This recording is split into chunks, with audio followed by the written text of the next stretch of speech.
हमने बहुत सारे कदम इसमें उठाए हैं। पहले तो डीजीसीए के माध्यम से इंडिगो के सीईओ को एक शोकॉज नोटिस भी हमने इशू करी है। उसके बाद जो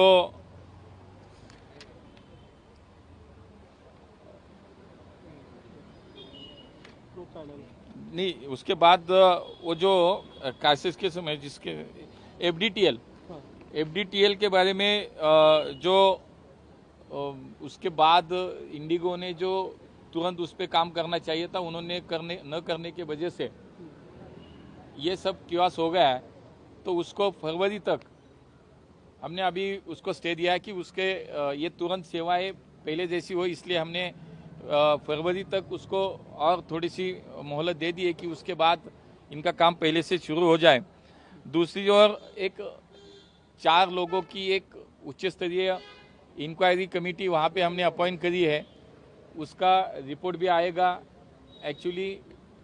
और इसमें जो ये क्राइसिस की समय बाकी एयरलाइंस की जो टिकट की प्राइजेस बढ़ी थी, उसको भी हमने कंट्रोल में लाया है कि जितना प्रवास है, जितना किलोमीटर है, उसके हिसाब से कितना फेयर होना चाहिए मैक्सिमम, उसका भी हमने तुरंत इंतज़ाम किया है। 24/7 एक कंट्रोल रूम हमने शुरू करी है। तो उस पर बहुत सारे काम चल रहे हैं, इंस्ट्रक्शन दे रखी है।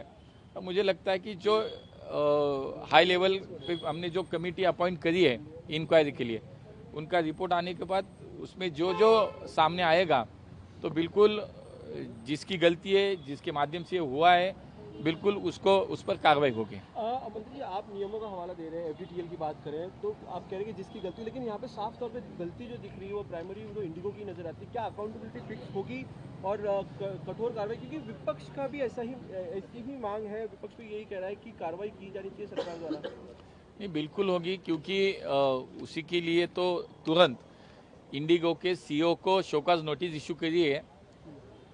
24 आवर्स के अंदर उनका जवाब आना, हमने उनको बोला कि 24 आवर्स के अंदर जवाब देना चाहिए। एक इंक्वायरी कमेटी की भी वहाँ पे गठन किया गया है। तो जो कोई कसूरवार है, जिसकी गलती है, वो कोई भी हो, बिल्कुल उस पर कार्रवाई होगी। कार्रवाई की बात होगी। अब सुविधा के लिए क्या कर रहे हैं आप लोग, जो यात्री, क्योंकि अभी भी पूरी तरह से शुरू नहीं हुई है पूरी सुविधाएं, तो यात्रियों को परेशानी ना हो इसके लिए आप क्या नहीं, अभी जो 2 दिन पहले जो स्थिति थी वो बहुत ही गंभीर थी। आहिस्ता आहिस्ता अभी वो थोड़ा सा साधारण स्वरूप पे वो स्थिति नज़र आती है। तो अभी ये सेवा पहली जैसी शुरू होने के लिए सभी के प्रयास हमारे शुरू है। किसी भी एयरपोर्ट पे अभी पहले 2 दिन जैसा माहौल था, जैसी परिस्थिति है, वैसे अभी नहीं दिखाई दे रही है। तो ये जो हमारे प्रवासियों ने जो टिकट बुक करी थी, जो पैसे दिए थे, तो उनको कोई भी कैंसिलेशन जो फी होती है, चार्जेस होते हो, चार्जेस नहीं लेना चाहिए और तुरंत उनके पैसे वापस देना चाहिए।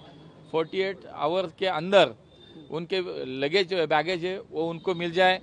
ऐसे बहुत सारी सूचनाएं हमने दी हैं। सरकार इस मामले में कितनी गंभीर है?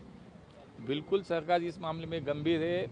हमारी मिनिस्ट्री है, डीजीसी है, सभी इस लाइन पे काम कर रहे हैं और जिससे गलती हुई, जो हुआ है, उस पर बिल्कुल कार्रवाई होईल। आता त्याच्यामध्ये अहवाल येईल, त्याच्यावरती चर्चा होईल आणि नक्की नुकसान ज्याचं झालं त्याला सांगितलंय की कुठल्याही प्रकारचे कॅन्सलेशन चार्जेस फी घ्यायची नाही, कुठल्याही प्रकारे 24 तासाच्या 48 तासाच्या त्यांच्या बॅगेज मिळाल्या पाहिजेत, सगळ्या सूचना दिलेल्या आहेत। थँक्यू।